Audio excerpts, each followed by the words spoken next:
Did you know that not everyone struggles with money? Some people don't constantly worry about not having enough or wanting more. Why is that?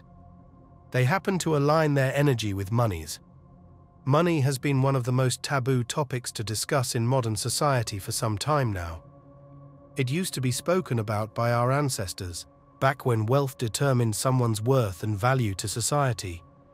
It still does, but today, it's controversial to speak about it to your friend or your next-door neighbor. Today, money is the most private matter of all.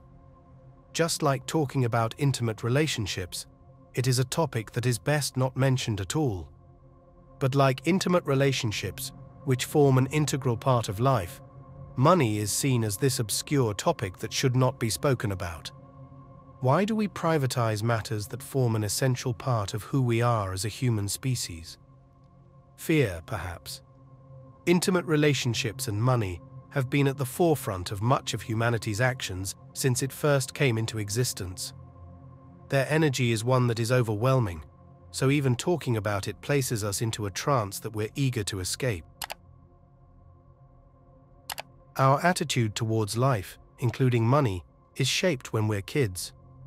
We tend to see money the way our parents and grandparents did. If they were scared of money, we might be too. If they embraced it, we'll look forward to it. Our early experiences form our relationship with money, and this relationship sticks with us into adulthood. As we grow up and start making our own choices, we realize that our view of money may be different from our parents'. We begin to think for ourselves and consider how we want our relationship with money to be. So, we have a conversation with our inner child, that part of us that holds on to childhood beliefs.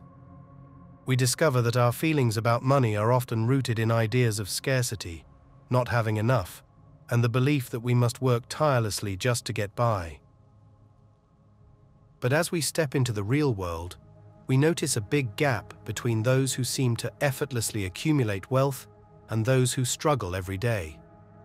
So, what sets these two groups apart? Well, the difference is in how they perceive money.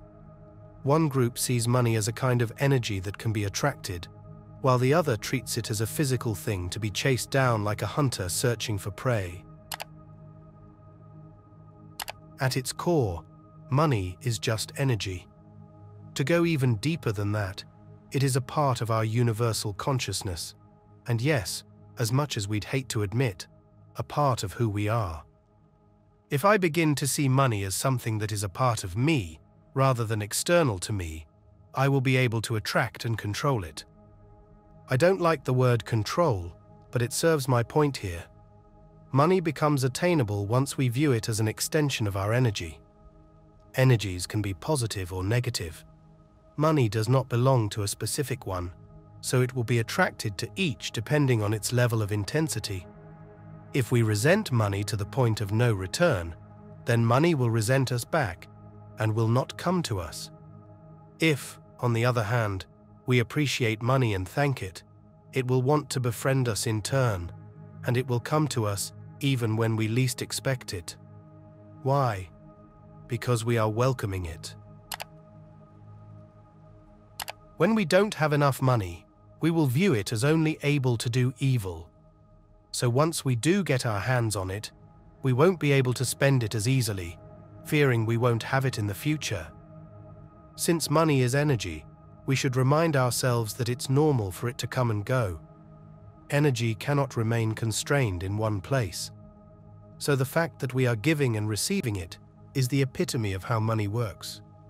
If we hesitate spending it, then we are really doubting our ability to earn that money back.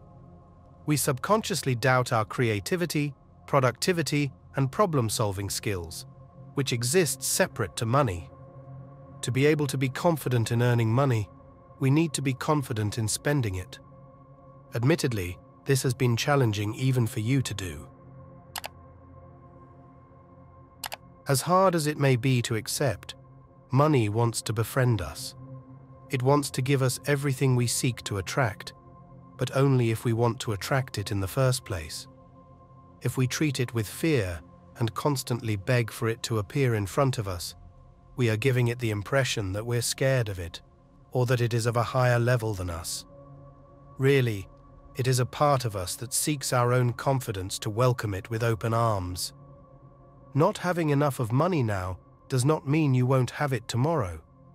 So being in fear only instills within us the reality we experience, that of not having enough.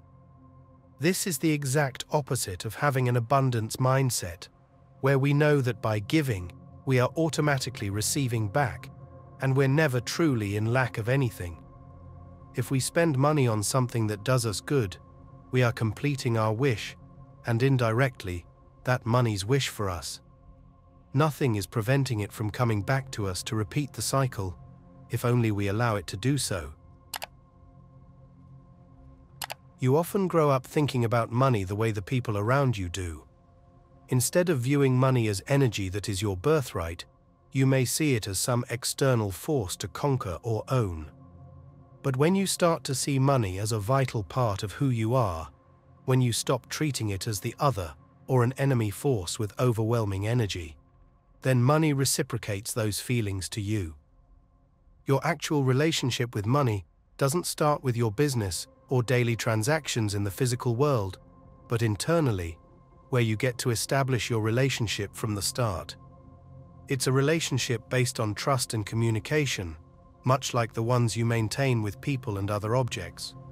So, when you understand that money isn't just dollar bills, pennies, checkbooks, or credit cards, but rather a medium of energy that you can attract or repel based on the energy you vibrate towards it, money smiles at you and says, "I knew you'd eventually want to be friends."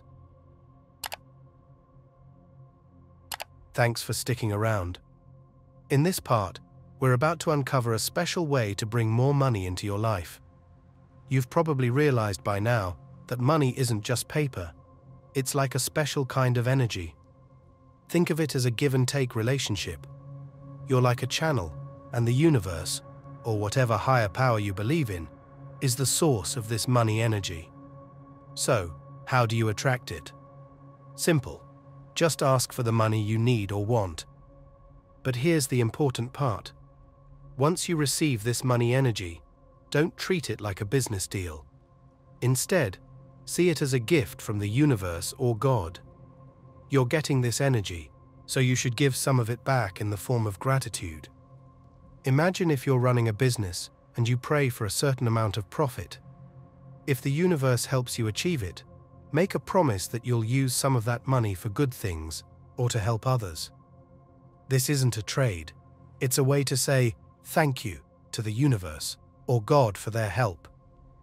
When you keep your promises and show your gratitude, you'll find that you attract even more money into your life. It's all about giving and receiving in a way that's full of positive energy and belief. Thank you for watching. Your presence here is a gift to us. If our messages have touched your heart, we invite you to deepen your spiritual journey as an Abundance member. Join our community of warm, like-minded souls, where gratitude and growth go hand in hand. We're thankful for every step we take together on this path of enlightenment.